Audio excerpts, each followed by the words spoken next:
Jessica with VK Vans, and this is Freebird. She's a Nissan NV 2500 high roof, 2012 with 60,000 miles. I discovered van life because I was researching ways to travel around Europe and not have to plan my trip ahead of time. So I wanted to do that. Once I realized that you could rent vans in Europe, I realized that people were doing that here in the United States full term.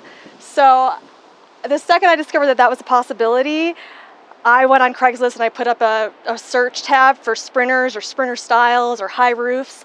48 hours later, a listing showed up at 7 a.m., 7:05. I'm emailing the guy, and later that evening, I'm handing him a check. So in Freebird's past life, she was a chicken catering delivery van. So when I got her, it was completely just a shell with some black painted plywood on the floor. She was also covered in a bright pink car wrap that said Mighty Bird Tacos on it. Once I removed the plywood, I realized that she was completely caked in chicken grease. And so de-chickening Freebird was a long process, but once I had a clean slate, then I was ready to be changed into this beautiful tiny home.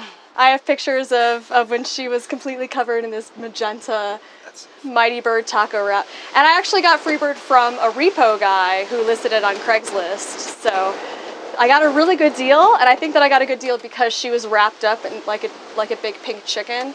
So my background is in sustainable design and green building, and what I've done is I've taken a lot of old homes and torn down all the interior walls and reimagined floor plans. So I have some SketchUp skills, and I did many different iterations of what to do with Freebird.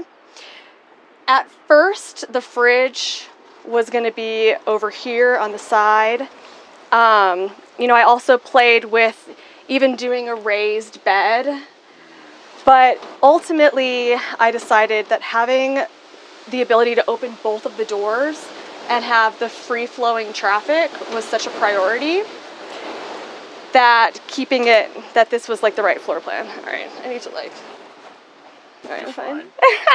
This was really the way to have the most countertop space that you could possibly have.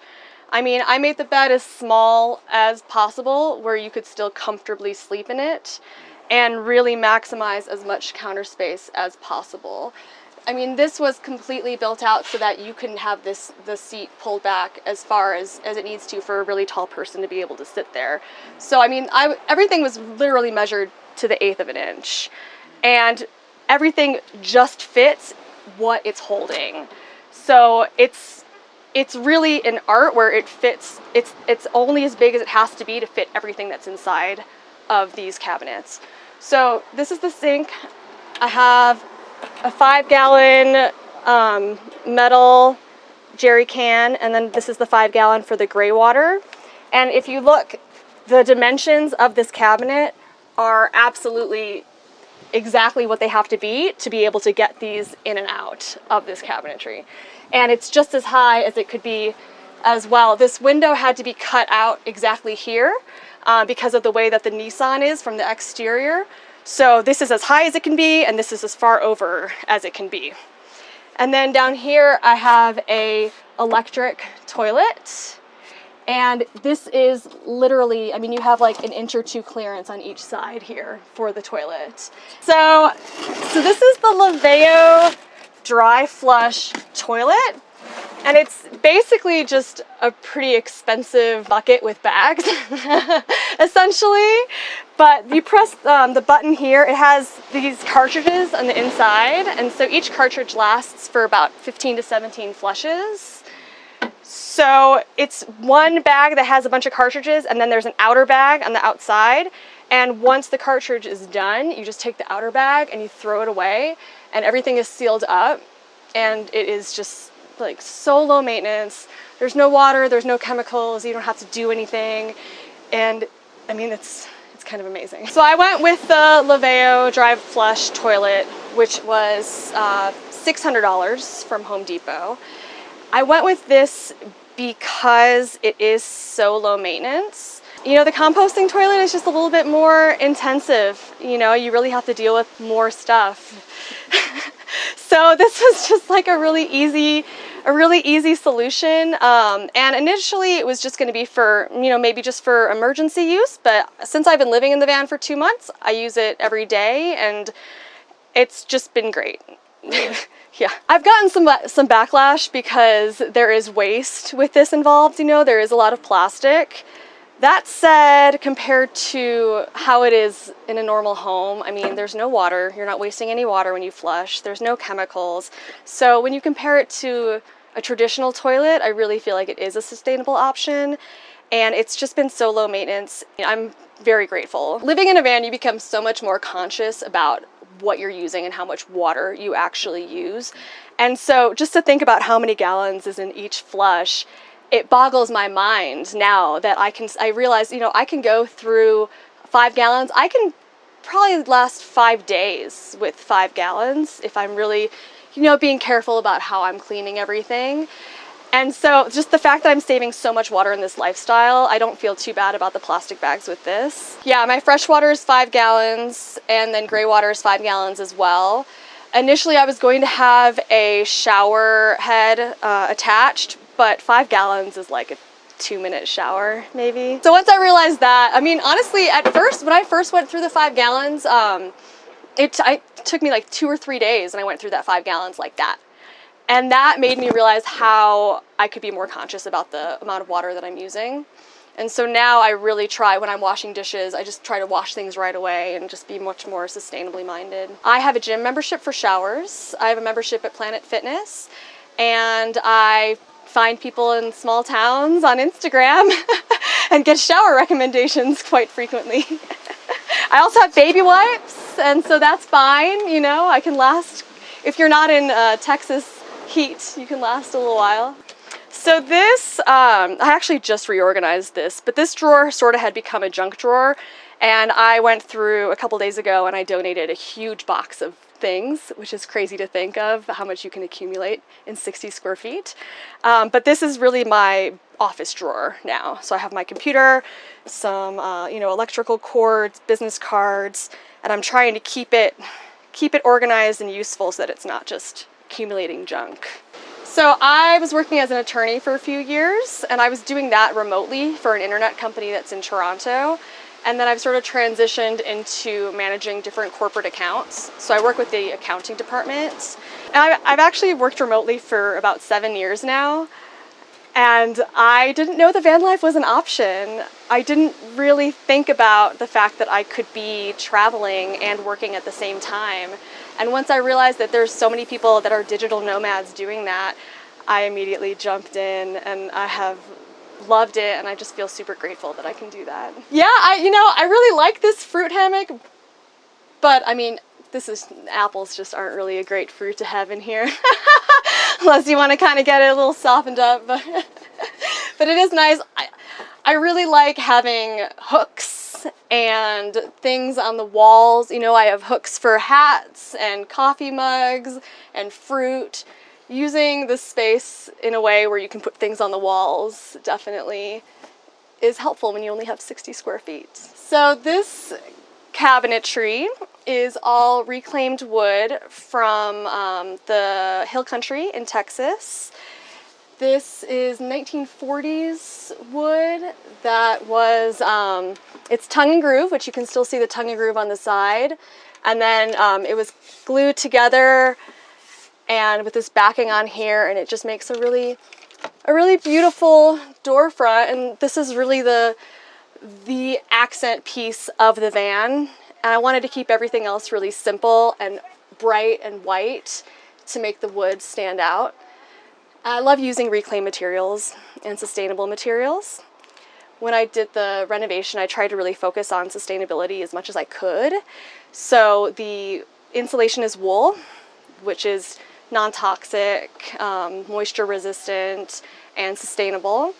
And then the flooring is also linoleum, which is a renewable resource as well, and super, super thin, so you have as much headspace as possible for the tall folks that want to come in here. So the sink was a find from Amazon, And I mean, it just was a really affordable piece that came with everything, all with it, you know, the faucet and everything. So it's a RV sink, so that's why I went with that, and it's small. So this was a really good size. The countertops are from IKEA, so all of this plywood is no formaldehyde added. So this added quite a bit of an extra cost, I'm not gonna lie to you. This was definitely an expensive add-on to do this, but when you're living in only 60 square feet and you're breathing this small amount of air, it's really important to try to keep it as healthy as possible. Since I have done a lot of sustainable building in Austin, Texas, I knew where to get a lot of reclaimed wood. So I kind of had the hookup, and I found a guy outside of Austin who just had piles and piles and piles. And you know, the wood that is still good for flooring, that wood is super expensive, but all of this is scrap wood that was not quite good enough for flooring. So I was able to get it at about 1/4 of the cost. Yeah, it was a really good score. The tiles here are from my travels in Guanajuato, Mexico. I wanted to bring some things in the van that were from places that I love for my different travels. This is Tongue and Groove from Home Depot. So I hired somebody to do the electrical wiring and to cut out for all the windows. So I had a guy that cut out, I put in these windows, I put in this vent fan, and so all of the electrical wiring is all above us. So there are larger pieces of wood above in the ceiling so that you can have all that wiring go through, and then in between that, you know, all the wool comes out in bats, so it's really easy to fit into all the different spaces. And you can also take the wool and stick it into all the little holes in the van.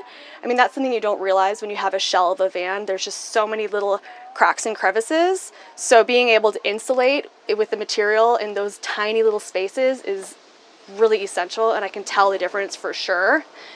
I knew I wanted to do Tongue and Groove because, like, on the ceiling and on the walls, because it is very homey and it has a really great texture to it.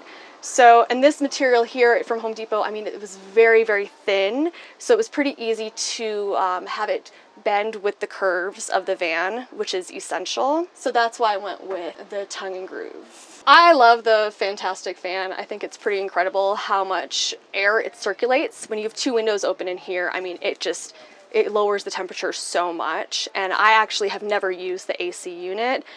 I don't think I will use the AC unit. I would have to be plugged into shore power if I want to use the AC unit, and I just want to be boondocking. So I have a pretty AC unit that I'm not going to be using. So I really like the fan a lot. The location of the fan was a mistake. And this is really something that people should think about. You're going to make mistakes when you're doing your build. And the mistakes that I see most often in green building are honestly electrical outlets. Sometimes people will cut electrical and wire electrical for places that you can't access or that there's cabinetry blocking. And so this was really an issue where, you know, I had somebody put in the fan and put in the AC, and he just cut it here. And after that, it was the realization of, wait a second, we want to have upper cabinetry here. You know, what do I do with that?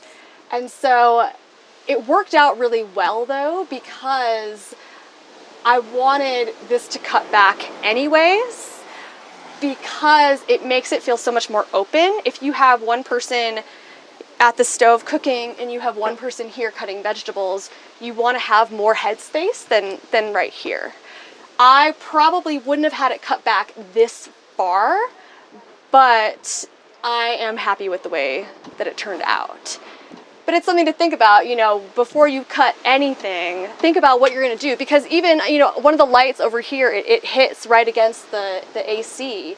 And it's so hard sometimes to jump into these projects and to not know all of the different elements while you're doing everything. You really have to keep in mind, you know, where's the plumbing, where's the electrical, where's the cabinetry, how is the overhang going to affect, you know, where you're going to have your bed. I mean, everything, there's so many details here when you're doing a build. So the lighting, I have these little LED puck lights. I have 3 across the top. I have one here that is task lighting above the countertop, and then these 2 accent lights as well. Electrical is quite a learning curve, And so I delegated that learning curve. I did not really want to know all the nitty-gritty about the electrical. And so there are some things that weren't wired as efficiently as they could have been wired. For example, these lights are not wired to be 12 volt right now. So if I were to use these, they're going to suck the battery from the inverter. They're going to suck everything. And I mean, it's just pointless. The same thing with these. These are so cool. But wow, these are extremely inefficient, these little USBs, because of the way that it was wired. So all I use for lighting are these 12 volts. I would probably recommend getting a dimmer if you have the option to get a dimmer on your 12 volt lighting, because they're too bright. I usually only use this one, and then these are battery powered little accent lights here. And then I will get these wired to be 12 volt. They're from IKEA, so they can be wired to be 12 volt. And then these will be really nice because this is just a strip light back here. But I actually never use those lights, really. It's a little too much. So I have a 4,000 watt Ames inverter and then another battery. And so that all runs off of the main battery, you know, when I'm running the car. I really hardly ever use this. I only use the inverter and turn it on when I need to charge something. So it's only when I'm using these outlets. And what I actually do is when I'm driving, I'll turn the inverter on because it'll be charging while it's powering these. And I'll plug in my computer. I'll plug in an extra battery that I have that I can charge my phone. And I'll basically charge everything every time I drive. And so that's really helpful because then I don't have to worry about this, you know, going down too far, because I mean, it goes through so quickly. I really wanted to do solar, but at the time there was so much storage above the rig that there wasn't any space. So it's wired for solar, and now at this point I just need to figure out what I need to get. If I need to get something that I can just like plug in and lay out, or if I can get something for the roof. It's really just a money game at this point. You know, I spent so much that now I'm just kind of waiting until that moment that the fridge stops working because I didn't drive for 3 days. And then I'm like, oh, I gotta get solar. I could start the car to help the inverter and to kind of recharge things, but I think I would have to be running it for quite a while in order. Yeah, I mean, I basically have to drive every 3 days before, or the fridge will start yelling at me. At this point, I'm driving every 3 days, so it's okay. As soon as I want to stay somewhere longer, that's really when I'm going to get the kick in the butt to get solar. Mm-hmm. I want solar, and that was originally the plan, and I think just once all the toys were put on the roof and the AC was put on the roof, just measuring it out, there just wasn't space for a 200 watt solar panel. So the toys aren't up there anymore, so now there's quite a bit of space. So I could put a pretty large solar panel up there, which I really will do very soon. But so yeah, so down here, so underneath here I have the Ames inverter, and I have the other marine battery, and then, you know, my panel is here, and then I can control everything from up here. And then over on this side, I love this space right here for this little cabinet. It is so nice to have a little bit of open storage and to have a place for my books and a little pot, some greenery. The dimensions of this were kind of made at the last minute, really thinking about standing here and working and not wanting to hit your head on a corner. So everything was really thought of in a very detail-oriented way. The same angle here is mimicked down here as well to avoid exactly that, you know, bumping into things as you're walking into this really small space. So taking into consideration little corners is really helpful and something I would highly recommend.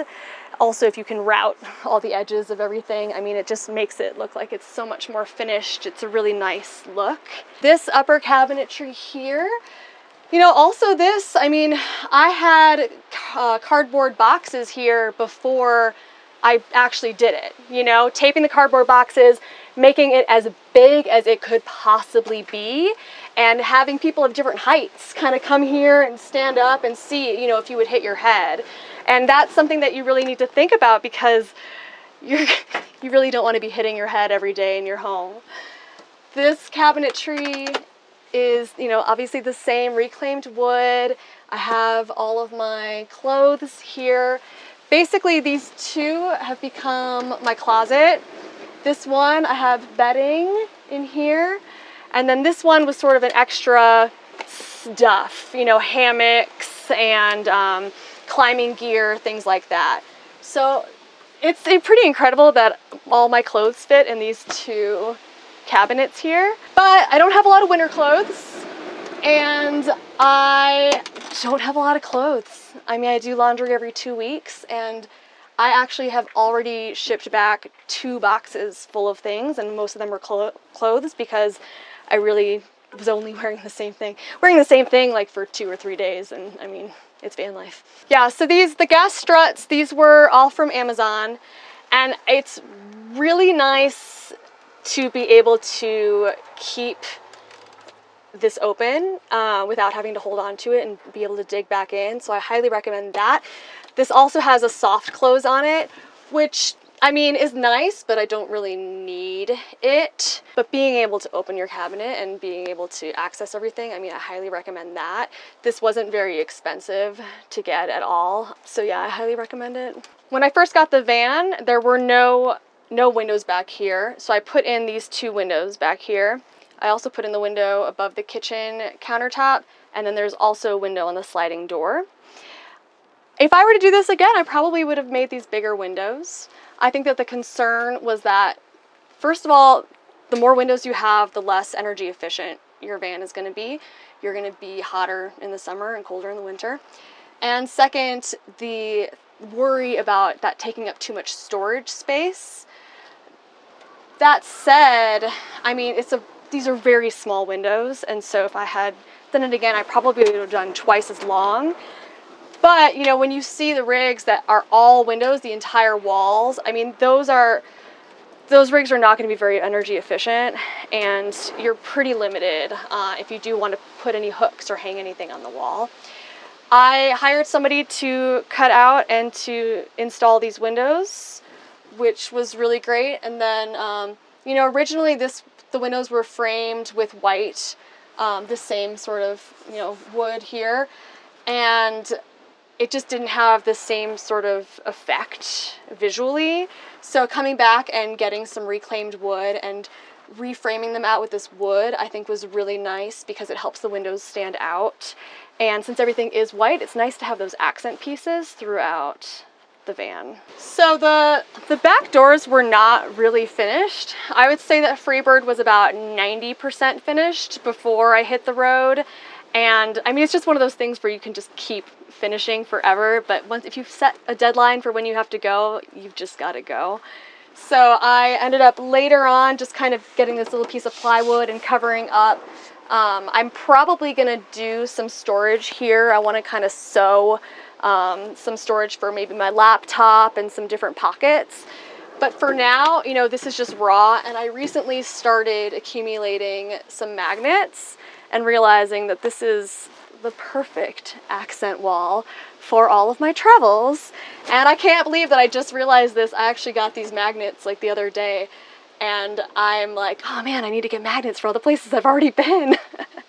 But I'm really excited to see how this progresses, because I want to keep Freebird really clean, but I want there still to be some character. So I'm excited to have this be a little accent wall and have some design back here. I think my favorite thing is going up to some camp spot in the middle of nowhere and opening up these back doors, because all of a sudden you're outside. You know, your 60 square feet feels like, you know, it feels like the whole world, really. And I didn't anticipate this, but Freebird has become the after party spot with all the van people, because a lot of people don't have 2 access points throughout their van.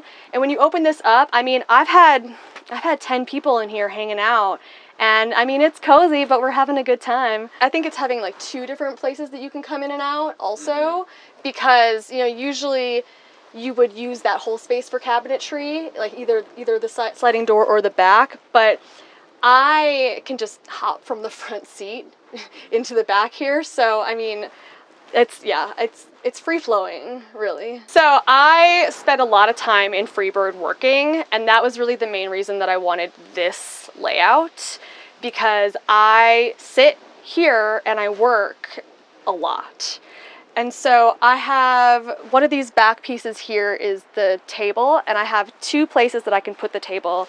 I can either put it here, in which case this area could be used as a little lounge seat, or I can put the table here so that I have more space, you know, to walk back and forth. And I did that because really, you know, I work remotely, I'm here working a lot, and so that was the priority for me. And really that's the reason that this bench to bed setup was the decision that I made, because I'm using it as a bench all the time. I did sacrifice having a really comfortable bed. The cushions are 3-inch latex, and I went with latex because it is also a non-toxic chemical. There's a lot of chemicals in mattresses that we don't really think about, but once you start thinking about these things, you go down a rabbit hole and you get a latex mattress. It's a little uncomfortable, and so I have a 3-inch memory foam that I roll up underneath one of these cabinets here, and so I pull that out and I lay on top of that. So the 3-inch memory foam is really good for a seat, which I think is pretty important when you're using this as a seat a lot. And I've seen other people mimic this floor plan before and not think about the fact that these cushions have to be your seat and your bed. And I know some people that recently got 6-inch foam, and once they try to sit on 6 inches and lean back on it, I mean, you have this much space for your butt. So, I mean, that's something to think about. You know, you really want to have a deep, comfortable seat if you're going to be, you know, using it. I probably work in here 4 hours a day. It depends. I do work in coffee shops a lot. I like to go to local coffee shops and talk to baristas and, you know, get suggestions of places to go and places to boondock, for sure. I do spend a lot of time here on the computer, you know, working at the same time. So I'm pretty much always, if I'm in the van, I'm sitting here with my computer and the table. If you're gonna mimic this floor plan, number one, be conscious of how thick your cushions are so that you have enough space to have a comfortable seat. And then also try to make your bed as large as you possibly can. At the last minute, this lower bench seat was cut back a few inches because of concerns about having larger storage, like a bike or something that you would want to put back here. The problem with that is that this seat's probably 5'8" by 5'9" or 5'10". So if you're 6 feet tall, this is not going to be a comfortable bed for you at all. So make sure that you make this bed as large as you possibly can. I would have had this go all the way to the door, in which case, when this is a lounge, you can lean back against the back doors here and really make it like much more of a cozy couch lounge situation. Honestly, even the bed is small for me because yeah, I'm 5'2", but like if you sleep with your arms up, I mean, you really want to make your bed as big as possible. A lot of people ask me about this incline on the seat, and this is just because it's really for ergonomic purposes. This is I want to say this was a 3-inch incline, 3-inch piece right here.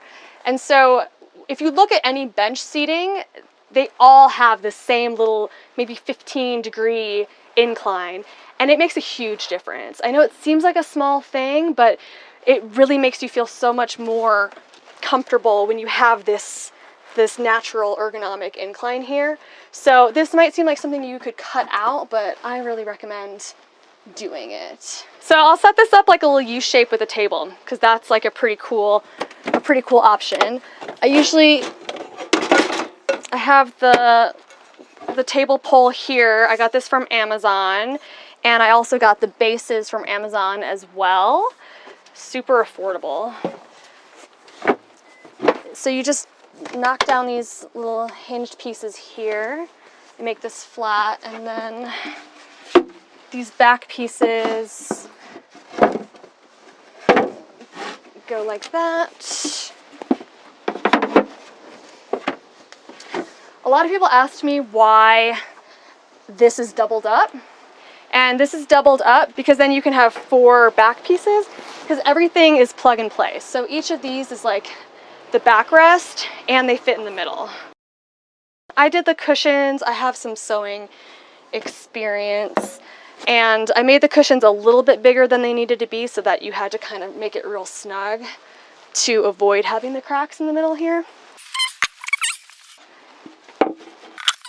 So that you can have somebody chilling here, relaxing, and then, you know, here working.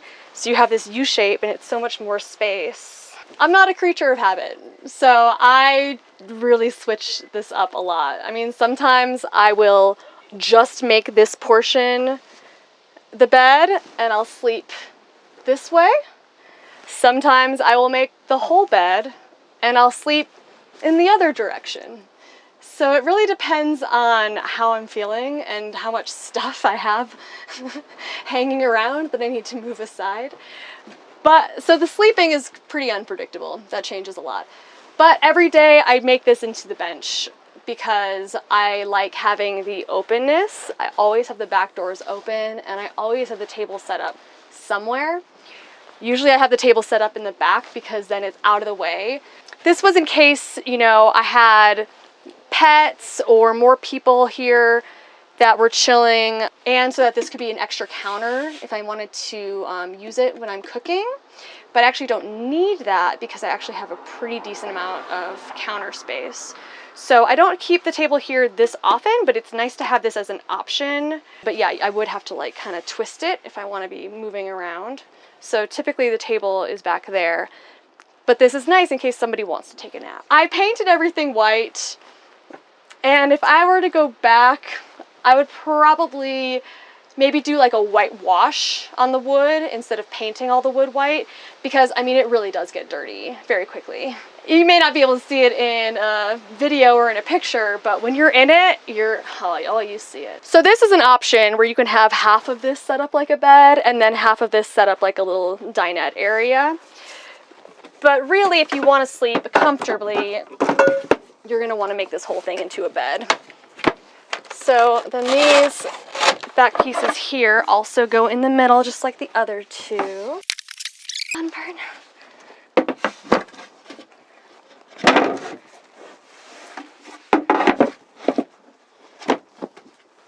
All right. So yeah, this is really the full bed setup. And then I put that little 3-inch memory foam mattress. I usually roll it out right here in the middle and sleep here. And then you don't really feel any of the cracks. So it's pretty comfortable. And I mean, the width of this bed is pretty much a queen size mattress. So it's really just the length that you're missing. And if you were to build out this back area here, you can put cushions there. Then you could sleep here comfortably if you're 6 foot or taller. I'm still sort of figuring out which way I want to sleep and how I want to set up the bed. For a while, I was just setting up this back portion here just because it was easier. But last night, for example, I made the whole bed. I set up the mattress. Sometimes I don't even pull out the 3-inch foam mattress. I mean, sometimes I just go to sleep on here and it's fine. But, you know, last night I was like, let's get comfortable. Let's see how it is. And I set up the whole bed. I put the mattress this way. I slept this way. And it was like one of the best night sleeps I've had in a while. So I think I need to just bite the bullet every night and just make the whole bed and do that, because sleep's very important. I know a lot of people who have the same size rigs and they have full mattresses that are these really thick, lush mattresses that they keep all the time. And I am getting more and more envious of those people as I'm traveling, but they don't have a really comfortable place to sit in here. And every time I have somebody come in here and hang out, I realize how valuable it is, because this is just such a cozy place to chill. I mean, you can play cards. Literally every after party happens in my van. I need to like have chunks. Like I met a guy here who was kind of just showing me around. He showed me where there's some free showers and stuff, and we hung out for a day or two, and then I'm like, okay, bye. I'm like, I'm done with social mode. I'm into work mode now. I'll be in that mode for like 36 hours. So I'll talk to you later. My favorite part about this layout is being able to sit here and just have these doors open all the time. I mean, you're not living in 60 square feet anymore. You're living outside, basically. And I mean, this is just such a beautiful place to be. And I love, this is like what van life is about for me, is having my table here, working, chilling with coffee, and just enjoying being outdoors, basically. I knew that I wanted a Sprinter style rig in the sense where I could have these back doors open. I knew that that was going to be a really important essential part of being able to live in 60 square feet, both having the high roof so that you can stand up and having this open space. I definitely love being able to have this, and you know, I do sort of sacrifice storage a little bit by not having a permanent bed that's raised with storage underneath, but it's really worth it to be able to have this flow of traffic. The bench seat storage is pretty amazing. You can fit a lot of stuff down here. And so it's really nice to have this access here if you have like some shoes, if you go climbing and you want to just throw your gear here instead of having to lift up the seat. That's really nice.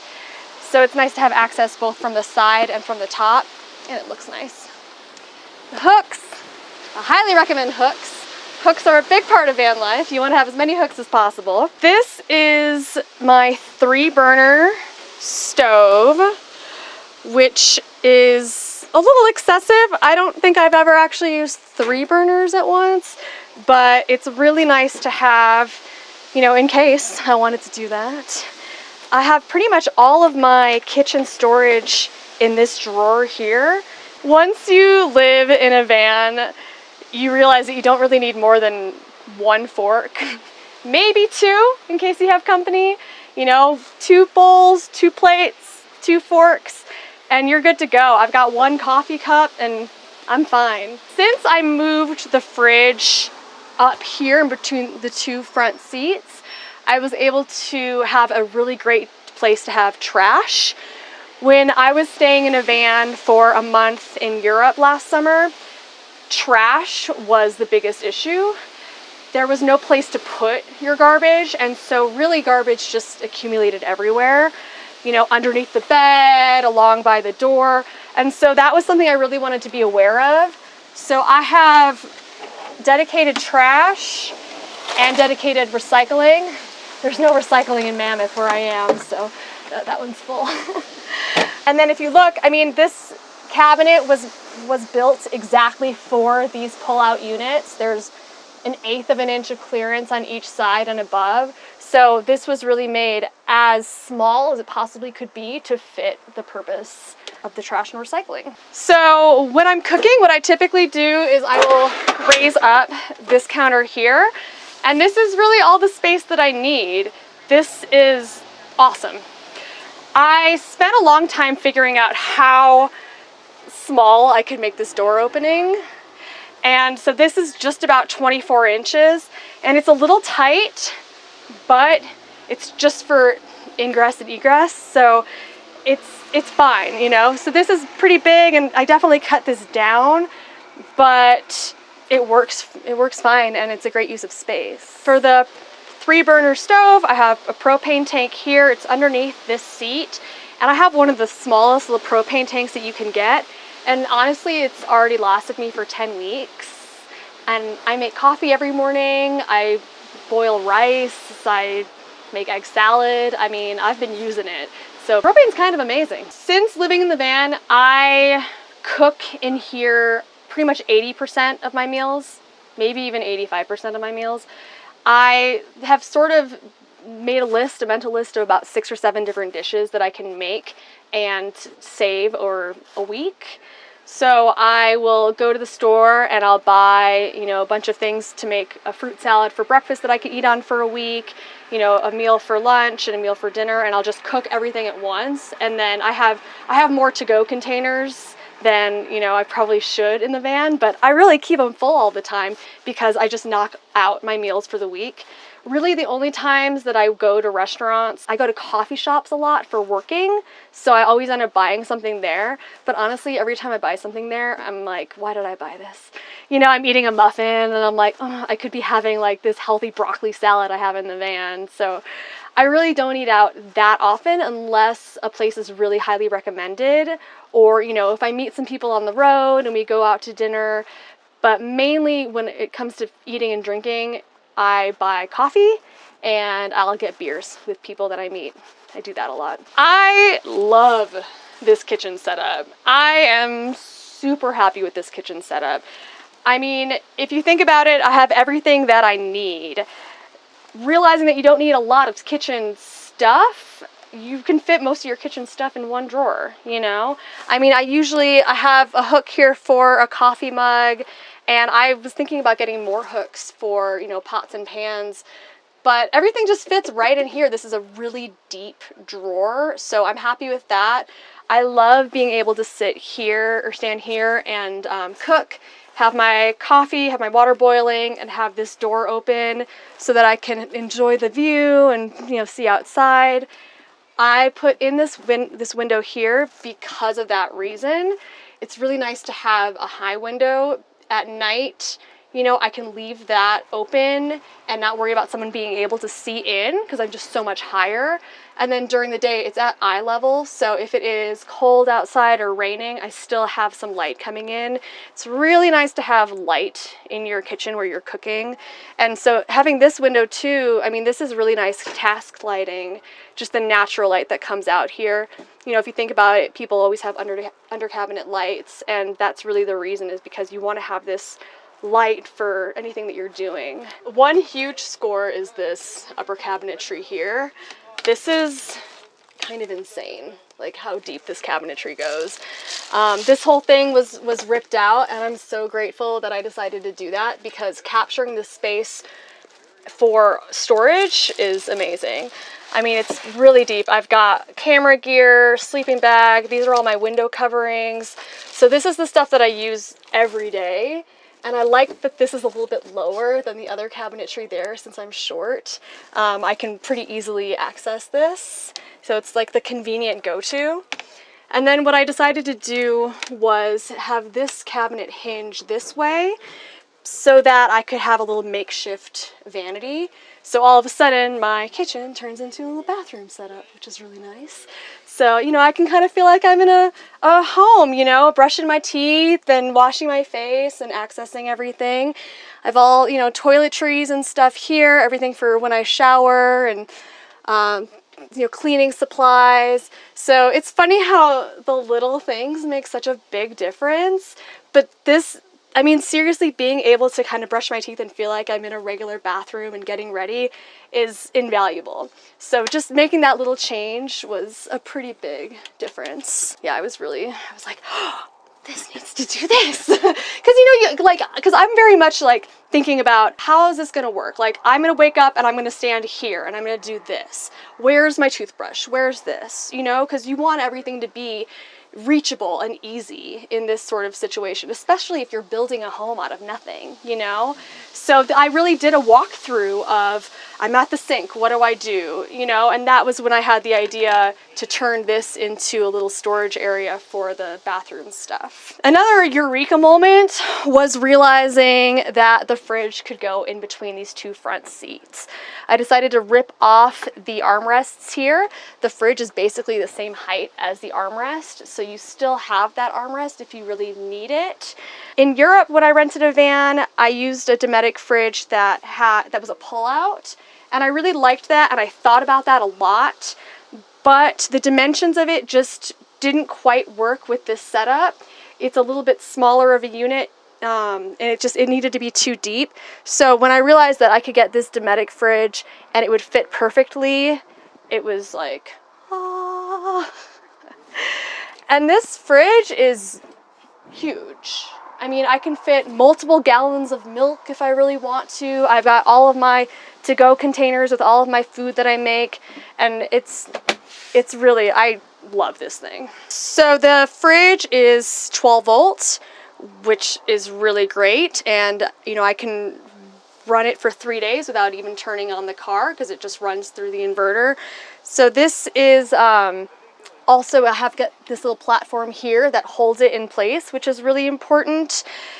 It's really nice to have the fridge when you're driving because I have it open this way so that I can easily get a drink if I want or get a snack. And since I'm a short person, I hop in and out here multiple times a day. I don't really ever even use this front door here. I just hop back here because I keep all my stuff back here, so I just hop in and out. And that's actually, you know, when people talk about a van versus a trailer, I would be a mess in a trailer because I kind of just leave stuff all over the place, and I would be in my front, you know, truck, and I'd think, oh crap, my purse is in the trailer. Oh crap, this is in the truck, you know? And so being able to have everything in one space is essential for me. Super convenient. So I made these curtains, and what I decided to do is this is a pretty fabric, and then on the other side I have a thermal fabric. And the difference when this is open and closed is night and day. I highly recommend getting some thermal curtains, even if you do cover them with something else, if you have like a different design, because it makes a huge difference, like, you know, 10-15 degree difference. I mean, I'll open this and it'll be hot up in the front here, but in the back it's completely comfortable. And I also did that with all of the window coverings as well. Anytime you have glass, you're gonna lose a lot of heat. And so the window coverings that I made are the same material here. And then inside here they have the thermal curtains, and then I have Reflectix on the other side as well. Yeah, I made these, and these all fit perfectly in the frames so that, you know, I can just kind of stick them up and they fit in all of the window frames perfectly. And it helps me be stealth. Nobody knows that I'm in here. I can have all of the lights on in here and nobody has any idea. There's some space here. Since I am short, it's really nice that I have some space between the driver's seat and this cabinet here. You know, I had the cabinet where it is in case someone really tall is driving. So that's why it didn't go all the way over. And it's fine because I can use this space for storage. So I have a little container for all of my shoes that I stick back here. And I can also put, you know, an extra jug of water or two there. It's really convenient. So that's nice and out of the way. Driving Freebird has been a little bit of an adjustment for me. I have only driven really small vehicles before, and all of a sudden driving a van, and a van with a pretty big truck nose, has been an interesting experience. But you know what? I just have gotten really used to making 10-point turns and not being shy about it. So it's fine at this point. Like, I'm always stepping out and kind of checking things, and as I drive more and more, I'll become more comfortable and have a better idea. And I probably will get a backup camera at some point too. I think that's a good purchase. Freebird gets 14.5 miles per gallon. You know, I've got a lot of wood in here. There's a lot of cabinetry, and it's my home. So I have had some people have a reaction thinking that that's really good, and some people having a reaction that that's really bad. And I mean, for me, it's an adjustment, but it is what it is. For music, I just have a little Bose speaker that I charge, and I just kind of put it wherever throughout the van. I have an auxiliary cable, but I don't really use it. So, you know, the van was wired for speakers. The van was wired for hot water. The van was wired for an AC. These are all things that either I would have to be plugged into shore power to use, they're not working, or I just don't need them. So sometimes more simple build is kind of better than doing all of the bells and whistles. And if I were to go back, I probably would have made some of those cuts and really just focused it on what do I need, you know? I think the biggest thing I would cut out is the fact that I have an electric hot water heater that doesn't work. And, you know, sometimes you delegate things and you think, and the people are professionals, but you need to make sure that whoever you're hiring is going to tell you when something's not going to work, or they're going to tell you if there's a better way to do something. Because you know, maybe the goal is to be able to charge your phone through USB. Like, oh, that's really cool. But if that's going to drain the battery, then I want to be told about that, you know? And I'm like, well, why did you do it that way to this guy? And he's like, oh, Justin wanted that. I'm like, but why didn't you tell him it wasn't gonna work? I'm like, so yeah, so I have like all these things that don't work, that are expensive. Yeah, lessons learned. I didn't think that I'd be able to live without hot water, to be honest. That was kind of the one thing that I wanted, was to be able to wash my dishes with hot water. And now I don't care at all. I think that if you're cooking with a lot of bacon, you probably want hot water because grease is gonna go everywhere. But since it's just me in here, and since I typically cook vegetarian, it's fine. I don't need the hot water. If I really need it, I'll boil a little bit of extra water with my coffee water, and then I'll do the dishes in the morning after I, you know, pour my coffee with that extra hot water. That's kind of a routine of mine. Thanks so much for checking out Freebird. If you want to find out more about our adventures on the road, check out Vacay Vans, YouTube and Instagram.